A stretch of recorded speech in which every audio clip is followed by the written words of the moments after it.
Pagpasok ko sa school, buong hapon lang ako nakayuko sa classroom. Naiisip ko kasi yung sinabi sa akin ni Kimiko kahapon. Gusto ko man siyang tignan ngayon kaso nasa likod ko siya kaya hindi ko siya makita.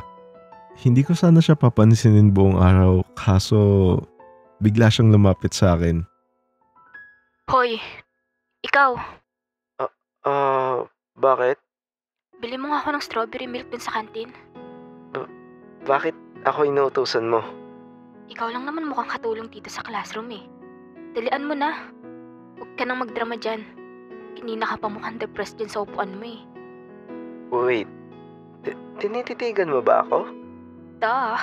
Ikaw yung nasa harap. Alangan, makikita kita. Madami naman kami nandito sa harap ah. Bakit ako yung tinitignan mo? Pumili ka na lang ng pinapabili ko. Sa'yo naman yung sukli dyan eh. Bilisan mo na. Pasalamat ka, gusto ko maglakad-lakad kahit papano. Nagtatampo ako nun sa kanya pero bumili pa din ako ng pinapabili niya. Nagpapakadilulo lang din ako nun na kunwari alam niyang BF niya ako tas pinapabili niya lang ako. Parang feel ko inuutusan ako ng GF ko. Pero nagtatampo pa din ako sa sinabi niya kagabi about sa akin. Kung alam mo lang talaga kung sino ako, Kimiko. Wala nang strawberry kaya bumili na lang ako ng apple juice. Pingi ka ba? Or may topa ka lang talaga? Pag pinabili ko sa'yo ay strawberry, yun lang bibilhin mo. Di ako umiinom ng apple juice. Yun lang meron sa kantin eh. Ay, naku. Sa'yo na yan.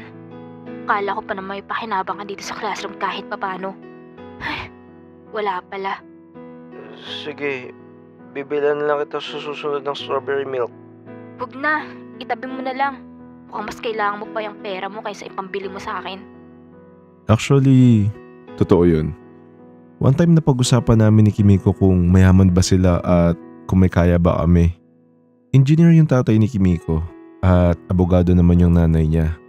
So, basically, mayaman talaga sila. Hindi na rin ako magtataka kung bakit high maintenance tong taong to. Nilibre ba naman ang isang bundle na skin sa Valorant? Tas one time inaya ko siya nun mag-ML. Nakita ko na sa 500k ba naman yung gems?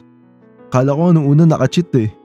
Dati daw kasi siya naglalaro nun kaya marami talaga siyang gems pambili niya daw. Okay, class. Get 1/4 sheet of paper. 1/4, sir? Sige. Nainig na nga, uulitin pa. Ako pa tinutukoy mo? Sino ba?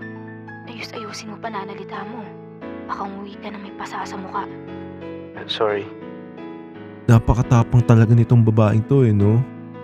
Kala mo parang di malambing sa Discord eh. Dito pala sa part na to, may nangyari sa aming nakakaiba. Pumunta si Kimiko nun sa kantin para kumain. Tapos syempre sinundan ko siya since kakain din naman ako. After niya nun kumain, naiwan niya yung wallet niya sa ilalim ng upuan niya since nahulog siya. Nasa hagdan na siya nun nung nakita ko yung wallet niya. Kaya kinuha ko muna. Bala ko sana siya ibalik kaagad. Kaso pinangunahan ako ng kademonyahan ko eh. Chinek ko muna yung wallet niya tas nakita kong 1k lang naman yung laman. Ang malupit nun, may picture siya ng DP ko sa Discord. Tawa ko ng tawa nun sa kantin kasi hindi ko ni-expect na ganito pala siya ka-inlove sa akin. After ko tignan yung wallet niya umakyat din kaagad ako tapos binalik ko na din sa kanya yung wallet. Ay, Kawa. Naiwan mo pala sa kantin. Salamat. Ipakinabang ka rin pala kahit paano. Lo, binalik ko na nga, ikaw pa tong ma-attitude. Bakit? Ano ba gusto mo? Lumuhod ako sa'yo at magpasalamat? Kahit libre mo lang ako, okay na ako eh. Bakit? Ano bang gusto mo para matapos na to? Kahit yung kwek-kwek lang sa labas ng school. Oh, 500. Pakasaya ka dun.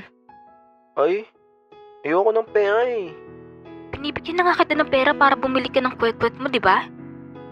Binigay ko naman sa'yo na maayos yung wallet ah. Anong connect? Hindi mo man lang ako sasamahan bumili ng kwek-kwek. Simpleng effort lang naman yung ikaw bumili para sa akin.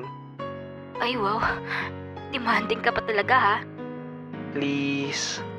Ay nako, salamat ka, mabuti akong tao. Ikaw pumalit sa akin sa cleaners, sasamahan kita bumili ng kwek-kwek. Deal. Napaka-attitude talaga ni Kimiko. Pero at least napapayag ko siya dun. After ng class namin ako yung naglinis ng classroom since cleaner siya. Lahat na lang talaga may kapalit sa kanya. Pero okay lang. May kwek-kwek date naman kami mamaya pagtapos nito. Ano, patapos ka na? After kawalisin yung sahig, pupunasan ko na lang yung blackboard, tas okay na. Ako na sa blackboard. Akala ko ba ayaw mo maglinis? Wala akong sinabing ayaw. Sabi ko ikaw lang pumalit sa akin bilang cleaners. Di ba parang ganun na nga yun? Gusto mo ba akong maglinis or ayaw? Sabi ko nga. After namin maglinis nun, halos wala ng tao sa school since uwing-uwi lagi yung mga tao sa amin. Pero buti nga yun Wala masyadong issue since magkasama kami lumabas ng classroom. Assuming ko talaga no?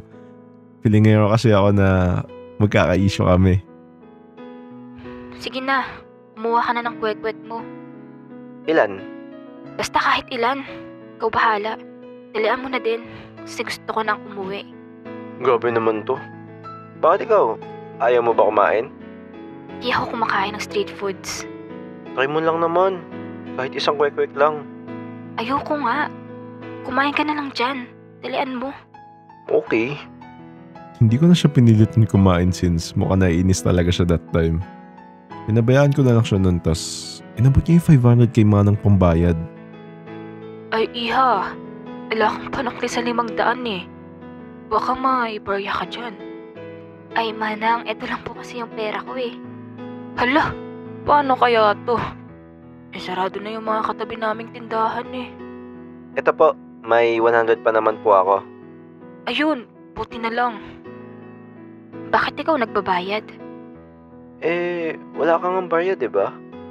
Sige, babayaran na lang kita bukas. Ayoko. Sasamahan mo na lang ulit ako bukas bumili. Since ako yung nagbayad na ngayon. Sira ka ba? Kailangan ko din umuwi ng maaga. Nag-aantay din yung boyfriend ko sa akin. Sige, ganito na lang. Tumigim ka na lang isang kwek-kwek tapos quits na tayo. Kumain na ako ng isa. Okay na ha? Oo, okay na tayo kapag kumain ka kahit isa lang. Natikman mo na ba yan? Hindi pa. Nandidiri lang kasi ako. Sobrang daming mantika. Party nito. Try mo na lang. Try niya yung kwek-kwek at nakita ko sa mukha niya na nasasarapan siya. Ngumingiti ba naman habang umunguya? Masarap din naman pala talaga siya. Sabi sa'yo Nag-iinarte ka lang kasi. Ate, padagdag pa po pala ng 10 piraso. Bakit ka nagdagdag ng 10? Uuwi ko sa bahay. Doon ko kakainin. Angas Ay, ito na lang po palang 500 yung pambayad. Pakyawin ko na po lahat. Uy, kalma lang. May bukas pa. Di ko alam na ganito pala kasarap to Buti naman at nagustuhan mo. Tingin-tingin mo dyan. Wala.